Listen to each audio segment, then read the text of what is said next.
করে হাইকোর্ট রায় দিয়েছে যে আমাদের চাকরি চলে গেছে, কিন্তু আমরা তো যোগ্য প্রার্থী, আমাদের কেন চাকরি চলে যাবে?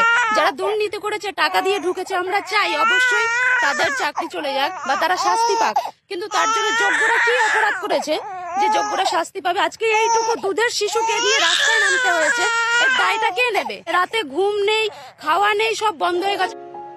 খেটে চাকরি পেয়ে 6 বছর পর এখন যদি শুনতে হয় যে আমরা চাকরি হারা, মানে কি যে অবস্থা সেটা বলে বোঝাতে পারবো না। আমরা স্বচ্ছভাবে চাকরি পেয়েছি, আমাদের চাকরিটা যাতে আমরা ফিরে পাই, আমরা এটাই চাই। তো কষ্ট করে চাকরি পেয়ে আজ প্রায় 5-6 বছর হতে চলেছে। এবার এরপরে আর পড়ার মানসিকতা সেরকম নেই, খুবই কষ্ট হচ্ছে। এবার জানি না কি হবে। বিয়েতে লোন নিতে হয়েছে প্রচুর, হ্যাঁ ইএমআই চলছে, টেনশনে পড়েছি যে কি করে কি হবে। একটা ভাবনা চিন্তা আসলো কি ভবিষ্যৎ জন্য একটু আমি কিছু এবার সঞ্চিত করতে পারবো, আর নিজের জন্য আর নিজের বাড়ির জন্য আমি কিছু করতে পারবো। কেন কি আমাদের তো টিনার বাড়ি আছে, লোনই চলছে আমার।